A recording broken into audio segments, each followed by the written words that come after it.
Hi යාළුවනේ. ඔන්න ඉතින් පොරොන්දු වුණ විදිහටම ගිය සතියේ වීඩියෝ එකේ part 2 අරන් ආවා. ඔන්න ඉතින් අද වීඩියෝ එකේදී පෙන්නන්නේ ගිය සතියේ මම හදපු ඉයරින් වල කොහොමද මම රේසින් ඇප්ලයි කරන්නේ කියලා. ඔන්න ඉතින් මම කලින් සතියේ හදාගත්ත ඉයරින් ටික පැය 48ක වගේ කාලයක්, ඒ කියන්නේ දවස් 2ක වගේ කාලයක් හොඳට වේලගත්තා. ඉතින් මේ තියෙන්නේ වේලගත් ඉයරින් ටික බැලුව ගමන් කැතයි වගේ නේද පේන්නේ. හැබැයි ඉතින් ඔන්න බලන්නකෝ මේකට රේසින් ඇප්ලයි කරාම මේ ඉයරින් වලට එන අලුත් පෙනුම කොහොමද කියලා. ඔන්න ඉතින් මේ ඉයරින් ටිකේ රේසින් ඇප්ලයි කරන්න කලින් මුලින්ම කරන්න ඕනි මේක හොඳට මැද ගන්න ඕනි. ඔන්න ඉතින් මේකට සෑන්ඩ් පේපර් එකක් එහෙම නැත්නම් අපි කියන වැලි කඩදාසියක් වගේ පාවිච්චි කරන්න ඕනි. ඉතින් මේ වැලි කඩදාසිය 800ත් 1000ත් අතර ඝනකම තියෙන වැලි කඩදාසියක් ගන්නවා නම් වඩාත් හොඳයි. ගොඩාක් ඝනකම තියෙන වැලි කඩදාසි ගන්න යන්නත් එපා. ඝනකම අඩු වැලි කඩදාසි ගන්න යන්නත් එපා. මේ මං කිව්ව පරතරයේ වැලි කඩදාසියක් ගන්නවා නම් වඩාත් හොඳට මේ ඉයරින් ටික මැද ගන්න පුළුවන් ඔයාලට. ඉතින් මේ විදිහට වීඩියෝ එකේ පෙන්වන විදිහට වතුර බිඳුවක් වගේ මේ විදිහට ගාලා ඔයාලට වැලි කඩදාසියකින් මැද ගන්නත් පුළුවන්. එහෙම නැත්නම් සාමාන්‍යයෙන් normal වැලි කඩදාසියකින් මැද්දත් මේ විදිහට දාර ටික ගානට ලස්සනට නීට් එකට මැදිලා එනවා. ඉතින් මේ වැලි කඩදාසියෙන් මදිනකොට සාමාන්‍යයෙන් ඉයරින් එකේ තැනක පුපුරලා තියෙනවා නම් කඩතොළු වගේ තියෙනවා නම් ඒ තැන් හොඳට මැද ගන්න. මොකද එතකොට ඒ තැන් හොඳට නීට් වෙලා ලස්සනට ඉයරින් එක ස්මූත් එකට පේනවා. එතකොට රේසින් ගන්නකොට ඒ වටේ ගොඩාක් ලස්සන පෙනුමක් ගන්න පුළුවන්. මේ විදිහට මැද ගත්තට පස්සේ අපි මේක හොඳට වතුරෙකින් දාලා හොද ගන්න පුළුවන්. ගොඩාක් වෙලා තියන්න එපා. වතුරකින් දාලා ටක් ගාලා හොදලා අරගෙන තෙත මාතු කරලා මේක වේල ගන්න පුළුවන්. එහෙම නැත්නම් මම මෙතනදී ගොඩාක් මැද්දේ නෑනේ. ඒක නිසා සාමාන්‍යයෙන් ඩස්ට් එක වගේ ලොකුවට වැදුන්නේ නැහැ. ඒක නිසා මම කරන්නේ ස්පොන්ජ් එකක් අරගෙන ඒක හොඳට තෙත් කරලා ඒක මිරිකලා ඉවර වෙලා එන්නේ එකෙන් පොඩ්ඩක් දෙපැත්ත මේ විදිහට ඉයරින් එක පිහිද ගන්නවා. පිහිද ගත්තට පස්සේ මම මේක වේලෙන්න තියනවා. සාමාන්‍ය මේක පැය දෙකක් විතර මද පවනේ වේලුනහම අපිට රේසින් ඇප්ලයි කරගන්න පුළුවන්. ඉතින් මේ විදිහට පැය දෙකක් වේලුණාට පස්සේ ඉයරින් එකේ බැක් එකේ මේ විදිහට ඉයරින් පෝස්ට් එක අලව ගන්නවා. ඉතින් මේ පෝස්ට් එක අලව ගන්න කලින් ඔයාලට ඕන රේසින් ඇප්ලයි කරගන්න පුළුවන්. ඒ වුණාට මම මේ විදිහට බැක් එකේ ඇප්ලයි කරන්නේ මේ විදිහ ලේසියි අපිට. එතකොට මේ ඉයරින් බැක් එකත් අපිට හොඳට සීල් කරගන්න පුළුවන් රේසින් වලින්. ඒක නිසා මම මුලින්ම කරන්නේ මේ විදිහට ඉයරින් පෝස්ට් එකක් මේ ඉයරින් බැක් එකේ අලව ගන්නවා. ඒකට මම පාවිච්චි කරන්නේ මෙන්න මේ B6000 කියන ගම් එක. ඉතින් ඔයාලට මේකට කැමති ගම් එකක් පාවිච්චි කරන්න පුළුවන්. මොකද අපි මේක රේසින් වලින් සීල් කරගන්න නිසා ගම් එක ප්‍රශ්නයක් වෙන්නේ නැහැ.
දැන් අපිට කරන්න තියෙන්නේ රේසින් ඇප්ලයි කරගන්න එක. ඉතින් වෙනද වගේම තමයි මෙතන රේසින් මිශ්‍ර කරගන්නකොට රේසින් කොටස් දෙකකට හાર્ඩ්නර් එක කොටසක් එකතු කරලා විනාඩි 5ක් 10ක් වගේ කාලයක් හොඳට මිශ්‍ර කරගන්න. මේ දෙක හොඳට මිශ්‍ර වෙන්න ඕනි. ඉතින් මේක මෙෂර් කරගන්නකොට ඔයාලට මේ විදිහේ ස්කේල් එකක් නැත්නම් ඔයාලට පුළුවන් මේක මාක් කරලා තියෙන මෙෂරින් කප් එකකට දාලා මැන ගන්න. ඉතින් එහෙම මැන ගන්නත් පුළුවන්. එහෙම නැත්නම් මේ වගේ පොඩි ස්කේල් එකක් අරගෙන ඒකෙන් මෙෂර් කරගන්නත් පුළුවන්. මේක ගානට මෙෂර් කරගන්න ඕනි. බැරි වෙලා හරි හાર્ඩ්නර් වැඩිපුර වැටුනොත් ඉක්මනට ගල් වෙන්න බලනවා. එහෙම නැත්නම් හાર્ඩ්නර් ටිකක් අඩුවෙන් වැටුනොත් මේක ගල් වෙන්නේ නැති වෙන්න පුළුවන්. ඒක නිසා හරියට ගානට මේක මෙෂර් කරගන්න. ඉතින් ඔන්න අද මේ රේසින් ටික මෙෂර් කරගන්නකොට අත්වැරදීමකින් හાર્ඩ්නර් ටිකක් වැඩිපුර වැටුණා. ඉතින් මෙතනින් පොඩි හොඳ දෙයක් වුණා. ඒ කියන්නේ හાર્ඩ්නර් ටිකක් වැඩි වුණාම මේ රේසින් එක ටිකක් ඉක්මනට ගල් වෙන්න බලනවා. ඉතින් මෙන්න මේ විදිහට පෙතලි ඉයරින් එකක රේසින් ඇප්ලයි කරනකොට පොඩ්ඩක් දෙපැත්තෙන් පෙරෙන්න බලනවනේ. අන්න ඒක නිසා පොඩ්ඩක් මේකේ ඝනකම වැඩි වෙලා ටිකක් ඉක්මනට ගල් වෙන්න බලනකොට මේක පෙරෙන ගතිය ටිකක් අඩුයි. ඉතින් අද මං අතින් අත්වැරදීමකින් හાર્ඩ්නර් ටිකක් වැඩි වුණානේ. අන්න ඒක නිසා මේක ටිකක් ඉක්මනට ගල් වුණා. ඒ වගේම මේක වටේට පෙරෙන්න ගත්තෙත් නෑ. ඉතින් ඔයාලත් රේසින් මිශ්‍ර කරගන්නකොට මේ අනුපාතයන්ගෙන් මිශ්‍ර කරගන්න සාමාන්‍යයෙන් උදාහරණයක් විදිහට ගත්තොත් මම මෙතනදී අරන් තියෙන්නේ රේසින් ග්‍රෑම් 2කට හાર્ඩ්නර් ග්‍රෑම් 1යි මිලිග්‍රෑම් 30ක් වගේ. ඒ කියන්නේ ගොඩාක් නෙමෙයි. බොහොම පොඩි ප්‍රමාණයක් වැඩි කරගන්න. ගොඩාක් වැඩි කරගන්නත් යන්න එපා. මොකද එතකොට රේසින් ඇප්ලයි කරන්න කලින්ම මේක වේලෙන්න පුළුවන්. ඊට පස්සේ හොඳට මිශ්‍ර කරලා මේක මේ විදිහට ඉයරින් වල ඇප්ලයි කරන්න. එතකොට මේක පෙරෙන්න තියෙන ගතිය අඩුයි. ඒ වගේම තමයි මේ විදිහට පොඩි රවුමක ඔයාලා ඉයරින් වල රේසින් ඇප්ලයි කරගන්නකොට මේ විදිහට වටේට ගාලා මැද්දට මේ විදිහට රේසින් පුරව ගන්න.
ඉතින් මෙතනදී මම ඔයාලට පෙන්නනවා මේ විදිහට රේසින් එකේ ෆ්‍රන්ට් එකේ කොහොමද රේසින් ඇප්ලයි කරගන්නේ කියලා. ඒ වගේම මේ විදිහට අපිට බෑක් එකේ රේසින් ඇප්ලයි කරන්න පුළුවන්.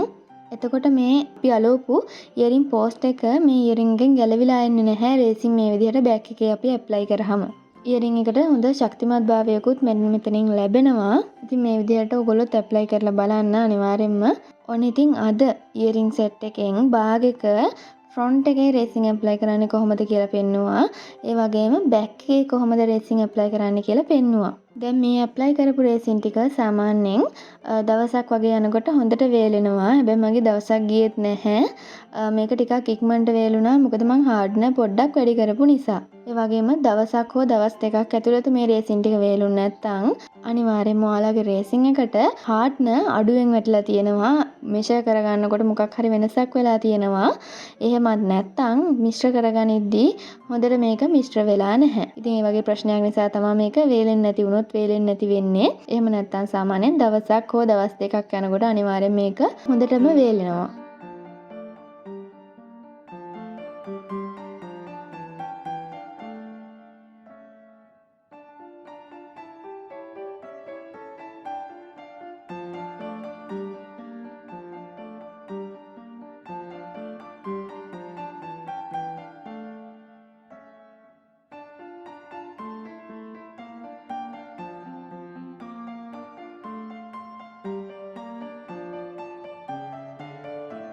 ඔන්න ඉතින් මේ වීඩියෝස් දෙකේදී ඔයාලට මුල ඉඳන් ඉයරින් එකක් හදාගන්න තැන ඉඳන්ම රේසින් ඇප්ලයි කරගන්න තැන වෙනකම්ම හොඳ පැහැදිලිව මම වීඩියෝස් දෙකේදී කියලා දුන්නා.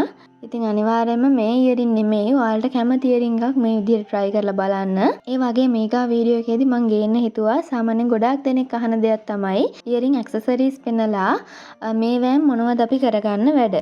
උදාහරණයක් විදිහට අයි පින් එකෙන් මොනවද කරන්නේ, හෙඩ් පින් එකෙන් මොනවද කරන්නේ, මෙන්න මේ වගේ ප්‍රශ්න තියෙනවනේ. ජම්ප් රින්ග්ස් කොහොමද හරියට යූස් කරන්නේ, මෙන්න මේ වගේ ප්‍රශ්න තියෙනවනේ ඉයරින් ඇක්සසරිස් ගැන. අන්නේ ඉයරින් ඇක්සසරිස් කොහොමද පාවිච්චි කරන්නේ, මොන මොන විදිහන් වලට පාවිච්චි කරන්න පුළුවන්ද කියන එක ගැන මම ඊගා වීඩියෝ වලදී අරන් එන්න බලාපොරොත්තු වෙනවා. ඉතින් මේ වගේ වීඩියෝස් තවදුරටත් බලන්න, ඒ වගේම මට සපෝට් එකක් වෙන්න මගේ channel එක අනිවාර්යයෙන්ම subscribe කරන්න. අද වීඩියෝ එක හොඳයි නම් අනිවාර්යයෙන්ම ලයික් එකක් දාලා ඔයාලගේ වටිනා අදහස් කමෙන්ට් එකක් විදිහට දාන්න. එහෙනම් යාළුවනේ ඔන්න ඉතින් අදට මං ගිහින් එන්නම්. බයි බයි.